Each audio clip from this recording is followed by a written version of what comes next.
esse tema que eu vou conversar um pouquinho, ele foi o tema que deu origem ao meu projeto de tese, de doutorado. Ele ainda não é o que eu pesquiso agora, mas foi através dele que eu cheguei à Marquesa de Alorna e depois me interessei por ela e aí resolvi então desenvolver meu projeto de tese envolvendo a Marquesa. Então esse tema, as representações do feminino no período compreendido entre os séculos 17 ao 19, pela ótica das imagens fílmicas, é um projeto de pesquisa que eu desenvolvo na instituição que eu trabalho como uma pesquisa docente. Então, através dessa pesquisa docente, é que eu cheguei à Marquesa de Alorna e que deu origem, então, ao projeto para o doutorado.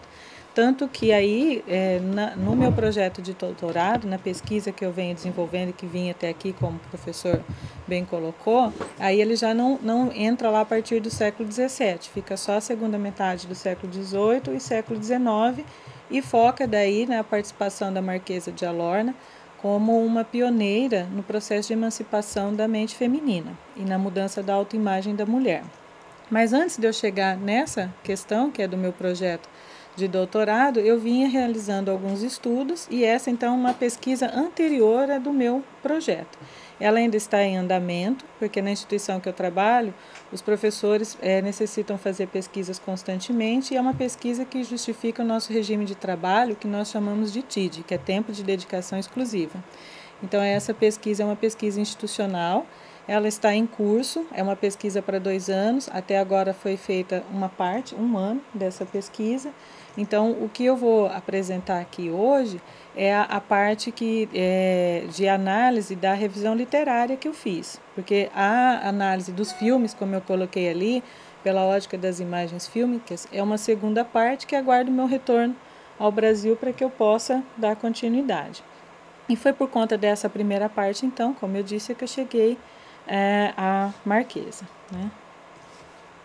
Onde que eu mudo aqui? Aqui.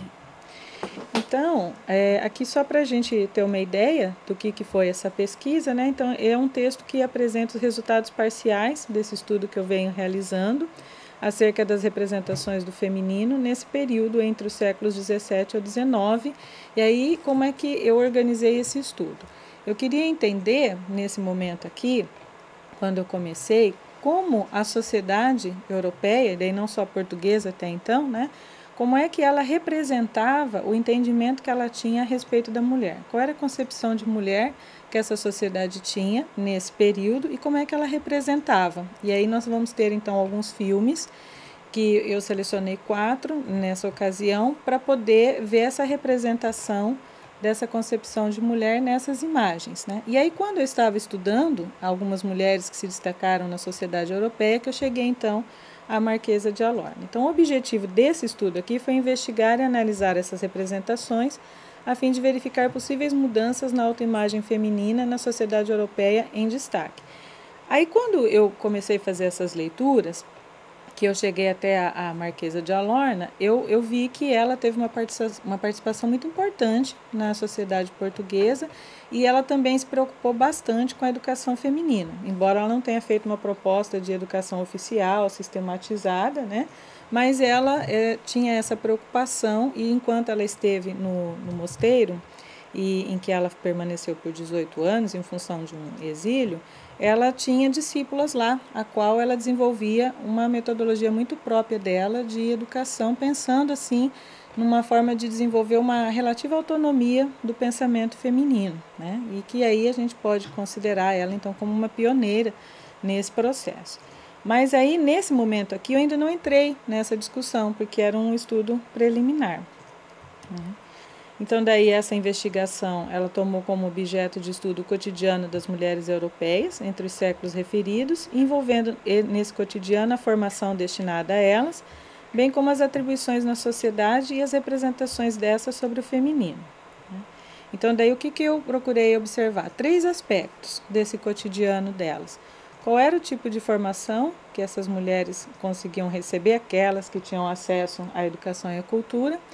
Quais eram as atribuições que a sociedade dava a elas, né? Qual seria o papel delas na sociedade, e aí como é que a sociedade representava essa mulher, como é que a sociedade apresentava essa concepção de mulher que existia ali.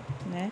Então, daí eu observei essas situações e comecei, a princípio, por uma revisão da literatura para saber o que já havia sido escrito sobre a história das mulheres nesse período, quais eram as concepções que já haviam sido abordadas sobre a mulher, sobre o papel dela, o espaço que ela ocupava ou não nessa sociedade, que tipo de espaço. Então, daí eu reuni algumas literaturas a respeito disso, para fazer assim uma análise disso, para depois então chegar até os filmes e ver como é que isso aparecia nos filmes, né? Então, essa parte que eu estou apresentando é só essa parte da revisão de literatura ainda, tá?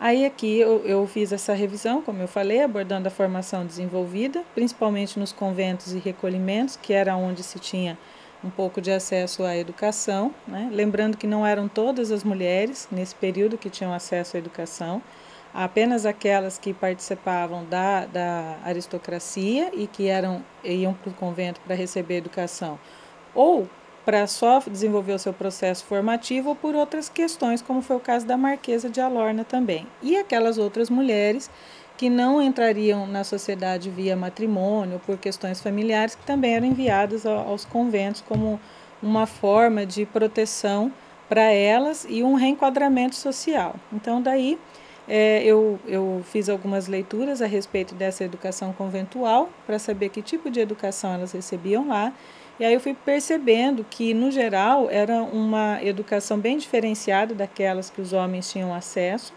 Era uma educação assim mais voltada para uma conduta comportamental, uma conduta moral, e para que elas tivessem um bom desempenho na sociedade. E a expectativa de aprendizagem que a sociedade tinha em relação às mulheres é que elas se tornassem boas mães, boas esposas e tivessem um conhecimento para administrar o lar e não fossem assim enfadonhas no convívio com o marido, né? Que elas pudessem assim ter um momento de conversação agradável e que o marido se sentisse bem com elas e na casa, né? E aquelas meninas que iam e ficavam no convento, mas que não seguiriam a vida religiosa, recebiam essa formação e retornavam para suas casas, para se tornarem esposas, né, mães, ou, dependendo da condição e do interesse da família, então daí ela acabava se enquadrando de alguma forma, mas no espaço doméstico. Então, sempre era o espaço doméstico que era reservado para elas, né? E aí, depois que a proposta dessa pesquisa era, então, fazer esse entendimento, que daí depois eu vou falar um pouquinho do que eu encontrei na literatura, e na sequência seria, então, a análise desses 4 filmes que aparecem ali, que é A Duquesa, Orgulho e Preconceito, A História de Florena, eu não sei pronunciar esse nome ali, o sobrenome dela, e Moll Flanders, né? Então, foram 4 filmes que eu selecionei para verificar nesses filmes o que a literatura apontava a respeito das mulheres, como é que isso aparecia nos filmes, né? E aí depois, né, ao fim dessa pesquisa, que ainda está em desenvolvimento, eu pretendo, assim, produzir um artigo científico que apresente esses resultados, porque esse é o processo da pesquisa institucional docente na universidade que eu trabalho. Bom, e aí, nessa parte de fazer uma revisão da literatura, eu fui tentando identificar qual era a imagem da mulher nesse período, entre os séculos 17 e 19. Então, eu fiz uma breve trajetória histórica de como ela foi aparecendo, qual era o espaço que ela ocupava, como é que se entendia as mulheres, qual era a situação e a condição de vida das mulheres nesse período, né? Claro que é uma breve trajetória, né? Não dá para fazer todo um apanhado de fato da condição feminina, porque entra em vários aspectos do cotidiano da mulher e da história, mas aqui eu sinalizei algumas questões, né? Então, a maior parte das discussões que nós encontramos na história das mulheres acaba assim discutindo muito a questão da diferença sexual e aquela ideia de submissão e fragilidade feminina. Então, há algumas discussões ao longo da história da educação e da história da educação das mulheres abordam muito essa questão, né, dela ter sido considerada incapaz intelectualmente, por isso é que ela não tinha um determinado espaço, outra hora como uma figura pecadora e que ela precisava ser controlada, ser protegida, né? E aí, quando eu comecei a me deparar com isso, eu quis assim fazer uma proposta diferente. Eu não queria assim discutir a história das mulheres e o cotidiano delas, a concepção delas, a representação delas, partindo disso, porque essas discussões já haviam sido realizadas, já haviam trazido grandes contribuições, mas a minha ideia não era discutir, nem provar se a mulher era capaz ou não era capaz, conforme ela aparecia nas literaturas, né? E também não queria ir para o outro extremo dos movimentos feministas, que daí fazem um trabalho de contrapor essa ideia da submissão sem discutir outras questões, ou discutindo, mas enfim, eu não tinha essa intenção, nem de trabalhar a partir da ideia da submissão, né, porque elas receberiam essa educação para serem submissas, e nem o outro lado, que seria o oposto total dos movimentos feministas. O que eu pretendia aqui era simplesmente identificar qual era a concepção de mulher que se tinha nesse período, como ela era representada a partir da formação que ela recebia e das atribuições que ela tinha na sociedade. Era isso a minha pretensão inicial. E aí eu tentei caminhar nessa parte que no Brasil nós chamamos de argumentação, fundamentação teórica, não sei exatamente qual seria o termo aqui, para estabelecer, então, uma condição de investigação que não partisse desses dois pressupostos, né? E aí, para evitar, então, essas situações, o que eu procurei fazer? Eu comecei a discutir, então, a partir da definição da palavra mulher, que aparece em alguns dicionários, né? Claro que, levando em consideração que a construção dos dicionários também é uma construção histórica, vinculada à cultura, do lugar onde ele é escrito e tudo, mas tentando ser o máximo imparcial que eu pudesse para não ter como ponto de partida essas ideias que já existiam nas pesquisas, né? Então aí eu tentei fazer isso, possibilitando uma reflexão sobre o entendimento de mulher, e foi por esse caminho ali que eu segui. Então, a busca aqui é do entendimento quanto às representações que a sociedade realiza da mulher, bem como se há ou houve modificação na imagem que a sociedade tem da figura feminina e, em especial, da autoimagem da mulher.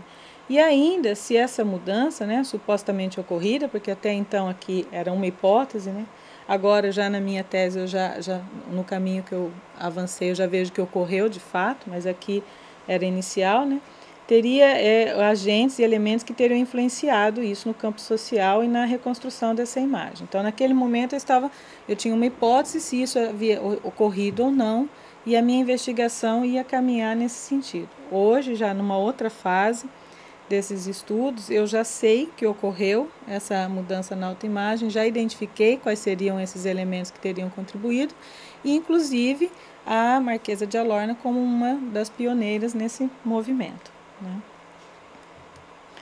Bom, aí o ponto de partida que eu peguei foi então uma definição de mulher que aparece em alguns dos verbetes de um professor que também pesquisa a história das mulheres, que é o professor Pontes, e ele produziu alguns verbetes em relação a isso, junto com o orientando dele de pós-graduação também. Então ele apresenta essa seguinte definição, né? Mulher, ser humano do sexo feminino, mantido o limite para a puberdade, para o homem aos 14 anos e para a mulher aos 12. Né? Aí ele coloca alguns exemplos da aplicabilidade da palavra mulher para que se tenha uma ideia de qual seria a concepção de mulher. Então daí ele fala, né, olhou para o centro do palco, vendo o corpo de uma mulher tombado no chão. Então, em que tipo de frases que se aplica a palavra mulher com essa ideia, com essa definição que ele apresentou aqui, né? Então, mulher na idade adulta ou moça que atinge a puberdade, um homem e uma mulher dentro de uma tenda no meio de um mato, né? O que seria? Então ele está querendo assim mostrar o que significa mulher, né? Minha filha já estás uma mulher, esposa, acaso ela é minha mulher, minha esposa, marido e mulher discutiam como chamar a menina ao nascer, parceira sexual do homem, às vezes pensava em procurar outra mulher, conhecer aquela que seria a primeira mulher da sua vida. Então, além dele apresentar uma definição, ele vai tentando mostrar, a partir da definição que ele tem de mulher, exemplos de onde se aplica a palavra mulher para que se chegue a esse conceito que ele tem de mulher. E daí também ele apresenta o de homem, que ficou pequenininho aqui, porque a definição verbete do homem aparece bem mais coisas, né? Bem mais opções semânticas aí. E aí ele só começa assim: ser humano em geral, indivíduo da espécie humana, pequeno Deus que há no homem, chegou-se inclusive a data precisa do aparecimento do homem, ele teria nascido há 200 mil anos, de uma mulher muito propriamente chamada de Eva, ser humano do sexo masculino, é muito feio, não fui eu, hein, estava lá, é muito feio, tanto para o homem quanto para a mulher, né, aplicabilidades da frase, a mulher pode vencer o homem nos esportes, a humanidade, por isso ele que era meio grego, foi para a ilha. Então, vai também colocando alguns exemplos da aplicabilidade da definição de homem. E como a gente pode observar aí, aparece muito mais referências em relação à palavra homem para apresentar o entendimento do que é essa figura, do que quando se apresenta a definição de mulher, né? E aí, nessa leitura, eu fui me perguntando, né, por que disso? E aí, toda vez eu voltava para essas questões onde sempre aparecia essa discussão das diferenças entre os sexos, né? E a atribuição do papel social da mulher sempre vinculada a uma possível incapacidade, e eu queria saber de onde tinha vindo essa ideia de incapacidade. E aí eu fui estudando e fui voltando até mais para o período medieval, onde lá então eu descobri nessas leituras que um pouco veio da medicina daquela época, que ao identificar a anatomia feminina como diferente da do homem, teve assim, um entendimento naquele período, naquele contexto, de que ela seria inferior biologicamente pela força física, pela questão do ciclo menstrual e várias outras questões das características biológicas femininas, né? E aí isso perdurou por um certo tempo, né? Também a questão jurídica entre o período medieval e a transição para a próxima etapa histórica não dava à mulher muitos direitos, já por essa incapacidade, e de uma certa forma, claro que eu estou falando de uma forma bem resumida, bem breve, né? Essa ideia ela foi se reproduzindo com a intenção de justificar, então, esse espaço da mulher tão diferente do homem dentro de uma sociedade. E aí eu achei assim, interessante que o pesquisador que apresentou essa definição de homem e de mulher, ele vai fazendo algumas considerações, né? Ele vai dizendo, por exemplo, até anotei assim uma parte aqui, ó, a hora que eu estava relendo, que nessa diferenciação, né, ele diz assim que o conceito de mulher expresso pela definição da palavra mulher, como naquele slide anterior, revela que este está vinculado aos aspectos biológicos definidos inicialmente ainda no período medieval e ao seu papel na estrutura familiar construído historicamente pelas necessidades da edificação da sociedade pautada nos parâmetros da microcélula da própria sociedade, com a definição de papéis e a atribuição de encargos para a manutenção e funcionamento dela própria, visando seu progresso cultural e econômico, assim como a definição de homem, que também demonstra que este é definido a partir dos mesmos aspectos, ou seja, pelas necessidades que aquela sociedade tem de se consolidar e se desenvolver, era preciso uma definição de papéis diferentes. E a organização social, ela se dava a partir de uma microcélula social, que era a família. Então, dentro da família, cada um deveria ter um papel bem definido para que se consolidasse essa sociedade nesse formato de organização e daí posterior o seu progresso, né? Então ele parte dessa definição para ir tentando mostrar uma outra possibilidade de discussão a respeito da concepção do que seria a mulher, que não é aquela então submissa pelas suas características biológicas e supostamente incapacidade, e também não seria aquele outro posicionamento de uma luta contínua das mulheres para provar a sua capacidade, se desvincular dessa imagem, tendo toda uma independência, de certa forma, assim, radical, oposta totalmente a essa primeira ideia. Então, esse pesquisador, ele busca assim, esse meio termo, no qual eu me senti mais confortável também e resolvi assim, seguir mais ou menos esse raciocínio dele. Então ele vai trabalhando essa diferença, ele não nega, né, a diferença entre os sexos e também não nega que a atribuição e os encargos sociais são diferentes em função da diferença sexual, mas ele vai dizendo que isso não quer dizer que está vinculado à incapacidade ou superioridade dos sexos, mas sim das necessidades sociais e da organização da sociedade em cada período. em que já havia uma estratificação social natural e dentro dessa estratificação social há uma distribuição de papéis definidas, onde a mulher teria então recebido essa atribuição de ser a pessoa que conduziria a administração da casa, que seria a primeira educadora das novas gerações, a mãe e a esposa e parceira então desse homem que teria uma outra atribuição social diferente nessa sociedade.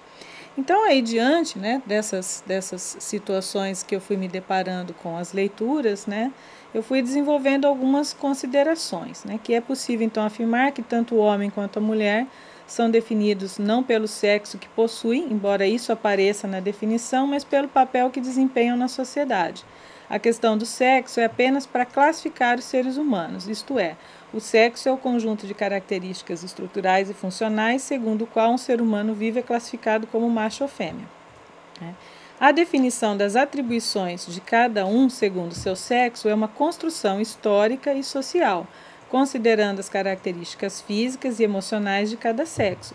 Portanto, a ideia de que existe o sexo fraco e o sexo forte é resultado de uma construção histórica que teve como aporte teórico inicial as características físicas, biológicas e psicológicas de cada sexo diante da necessidade de executar determinadas tarefas nas organizações sociais em cada período, nada tendo a ver com a capacidade intelectual de cada um, muito embora a medicina medieval apresentasse um conceito de intelectualidade mais baixo para as mulheres devido a questões da anatomia ainda em entendimento naquela época. Então eu fiz essas considerações iniciais para poder evidenciar qual era o caminho que eu gostaria de seguir ao tentar entender melhor qual era a concepção de mulher que se tinha, qual era o papel dela, né? E como é que a sociedade apresentava o seu entendimento sobre isso. E aí eu fui colocando aqui algumas considerações, né, sobre a posição que as mulheres ocupavam e ocupam na sociedade, e tentando justificar essa ideia de que que a gente não iria caminhar pela ideia da submissão. Então aqui é só alguns apontamentos sobre isso. Depois, essa outra autora, de 1996, ela também vai evidenciando, né, que essa ideia de submissão é uma ideia realmente construída, porque nós tivemos mulheres heroínas, damas, cortesãs, intelectuais, artistas, que foram mulheres que foram se destacando na sociedade. E aí, quando eu comecei a ler essas mulheres que iam se destacando na sociedade, é que eu encontrei a Marquesa de Alorna, né, e me interessei por ela. Então, como identificar esses movimentos de construção de uma consciência feminina, promotora de mudanças da autoimagem da mulher, e como teria se dado esse movimento, quais seriam os agentes desses movimentos, e por fim, como observamos isso nas representações sociais da mulher, foram as questões que foram surgindo nessa pesquisa e que me deram, então, a ideia e o interesse por desenvolver o meu projeto de doutorado, que daí sim vai ser, né, de fato, essa mudança na autoimagem feminina e na emancipação da mente feminina, tendo a Marquesa de Alorna como pioneira desse processo. Mas aqui ainda tinha sido isso. Então, daí eu fui tentando formular respostas para essas questões que eu fui levantando ali, né, sobre a construção dessa consciência feminina. Então, daí isso foi a partir da conduta das mulheres, do seu cotidiano, da literatura acerca da história das mulheres, de cartas escritas por elas e para elas e diários pessoais. Então, eu fui lendo alguns desses documentos e daí cheguei nas cartas da Marquesa de Alorna, que ela escreve, então, 6 cartas endereçadas a uma filha que vai se casar. E daí nessas cartas é que eu vou identificando os princípios educativos que ela está propondo sutilmente para essas mulheres, né, que daí nós já vamos chegando ali no início do século XIX, e que vai revelando pelas ideias que ela tem, pela postura, pela conduta dela e pelas orientações que ela vai dando à filha, a construção de um novo perfil de mulher. E ela faz toda uma proposta de formação e de educação feminina que, ao mesmo tempo, revela uma mudança da autoimagem feminina e propõe um movimento pioneiro nessa emancipação. E aí, daí na minha tese de doutorado, daí eu estou estudando as cartas da Marquesa e esses princípios educacionais que estão diluídos nesse conjunto de 6 cartas, onde ela aborda algumas temáticas para a formação da futura esposa e da futura dona de casa, né? E que lá a gente vai percebendo a construção de um novo perfil, embora que na escrita dela não há em nenhum momento assim um confronto com essa sociedade que ainda prega esse perfil de mulher, porque é um período em transição, é um período muito conturbado. Então ela é extremamente inteligente, né? Ela é extremamente assim cautelosa no que ela faz, até porque ela já teve bastante problemas no enfrentamento com a sociedade, mas ela vai mostrando que é possível um outro espaço, ainda que dentro do espaço doméstico, um espaço maior para essa mulher, e que ela tem toda uma condição de deixar de ser sujeitada para ser sujeito da sua história, né? Então ela vai mostrando isso. Então foi nesse momento aqui, dessa pesquisa aqui, que eu fui descobrindo essas outras situações que me propuseram o projeto de doutorado. Aí também verifiquei algumas cenas vivenciadas e descritas por elas ou por relatores da história das mulheres, né? E aí a gente entra em Michelle Perrault, em Georges Duby. Também li bastante coisa sobre uma outra pesquisadora chamada Irene Vaquinhas, que eu acho que deve ser de conhecimento de vocês, entre outras que estudaram muito a história das mulheres, né? Outros autores. Então eu fui reunindo essas cenas vivenciadas e descritas para poder chegar a esse entendimento dessa construção de uma nova concepção de mulher que não aparece tão claramente, mas que subjetivamente ela vai sendo construída e mostrando que há uma mudança, né? Que não vai ser ainda aquela que nós observamos no final do mundo moderno, o mundo contemporâneo, mas que vai estabelecer as condições para os movimentos feministas que vão ocorrer mais à frente. E aí depois, então, eu fui verificando as representações sociais também nos manuais de conduta e prescrição de comportamento, que foi esse voltar à Idade Média. Então, eu também tive contato com o manual, que é a Legenda Áurea, do século XIII, escrito por Jacobo Verezzi, e lá ele também descreve a vida de 26 santos e santas, e aí como um modelo a ser seguido pelas pessoas no que diz respeito à conduta, né, em especial as mulheres. E aí ele elenca muito bem a mulher que vai ser, que tem Eva como um modelo negativo, pecadora, e Virgem Maria, que seria o modelo ideal de mulheres. Então aí por ali começam as primeiras representações e modelos a serem seguidos. Não me fixei nesse período, né, porque a proposta era outra, mas fui voltando para ver quais foram o que se tinha, né, a respeito. E depois, a parte final, né, que essa eu ainda não executei, que são as representações sociais expressas pelas imagens fílmicas. Então, como é que os filmes revelam esse processo, né, esse movimento processual que foi acontecendo, da imagem que se tinha da mulher lá no período medieval e como é que ela vai chegando até os dias de hoje, até chegar nesse momento em que vai sendo construído um novo perfil, que não é assim tão visível aos olhos, se a gente não tomar alguns elementos que estão assim bem subjetivos no processo de formação delas, que daí é onde eu entro no primeiro aspecto, que é a formação que elas recebem nos conventos, depois as atribuições delas e, por fim, as representações, né? E aí, então, começo lá pela educação e formação das mulheres nos conventos e recolhimentos, o acesso à leitura, à escrita, o que elas tinham como acesso educacional, a filosofia, as artes e a sociabilização disso nos outeiros, que eram alguns eventos que aconteciam às portas do convento, onde havia uma socialização do que, de certa forma, elas produziam lá dentro, né? A dona Leonor, que é a Marquesa de Alorne, ela participou desses outeiros quando ela ficou nesse exílio no convento em Chelas, São Félix. Então ela participava disso e ela se tornou uma grande intelectual, uma poetisa. Há muitos estudos sobre a produção literária dela, né? Mas eu não encontrei nenhum que discutisse, através da escrita dela, os princípios educativos femininos, que é a minha proposta.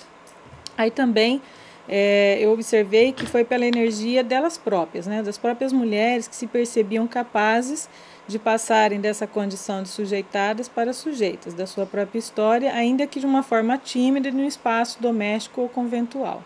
Porque o convento também começou a representar uma possibilidade de fugir da ideia de se submeter ao matrimônio ou serem cuidadas pelo marido ou pelos pais ou irmãos. Então, começou também a representar uma segunda alternativa de vida para elas, né? Claro que o poder de escolha delas era muito restrito, né? Normalmente, a sociedade, os homens que eram os protetores delas, sejam os pais, os irmãos, é que escolhiam, de certa forma, o destino delas. Mas elas encontravam mecanismos e algumas delas conseguiam optar por vontade própria pelo convento como uma segunda forma de viver fora dessa sociedade. E aí, uma vez dentro do convento, elas tinham acesso a um processo formativo e isso ia ampliando a forma de ver e, de certa forma, possibilitando elas uma certa autonomia intelectual, né? E aí aqui é que vai entrar então a Marquesa, que pelo movimento pioneiro de algumas mulheres, né, e entre elas a Marquesa de Alorna, é que a gente vai observando isso, né? Nós tivemos várias mulheres ao longo da história que se destacaram pela sua produção intelectual. Mas a Marquesa de Alorna, ela tem um diferencial. Não é só a produção dela, que já seria um motivo assim grandioso para o destaque, mas pela própria trajetória de vida dela, né? Depois, há um momento na vida dela que dentro da própria casa dela, quando ela já estava fora desse convento e ela se casa, é que ela vai oferecer educação para as meninas pobres, né? Ela vai custear esse processo educacional. Claro que não é nada tão diferenciado do que a sociedade propunha para as mulheres no momento, mas ela tem esse cuidado, né? E ela vai contratar uma mestra para isso, né? Então, ela se destaca nisso e pelas orientações que ela fornece. Então, os registros dela, das cartas que ela troca com amigas, com os familiares e depois as cartas que ela envia à filha, deixa claro que ela já tem uma visão diferenciada do que é ser mulher. E ela vai apresentando possibilidades de um novo espaço, né? Então, eu vou tomando ela como pioneira, né? Até seguindo algumas orientações do professor, porque ela vai demonstrando que ela está à frente nesse sentido, né? E que ela tem condições, pela própria trajetória e pelas coisas que ela se propôs e propôs às outras, de encampar em um movimento de emancipação, que ainda não é aquela emancipação feminina que nós vamos conhecer posteriormente, mas são os passos iniciais. E aí, pelos princípios educativos femininos, de forma sutil, que passaram a orientar as mulheres rumo à autonomia relativa de pensamento. Relativa porque ela não vai dar conta, né? Então, assim, de uma forma geral, essa primeira etapa da pesquisa se conclui aqui. Eu vou chegando à ideia de que houve, então, essa mudança, analisei esses 3 aspectos e falta agora, quando eu retornar ao Brasil, verificar como isso é expresso nos filmes. Então, por enquanto, eu só cheguei até aqui. Houve essa mudança, houveram elementos que contribuíram para isso, e a Marquesa foi uma das pioneiras, né? Então, para hoje seria isso. Obrigada.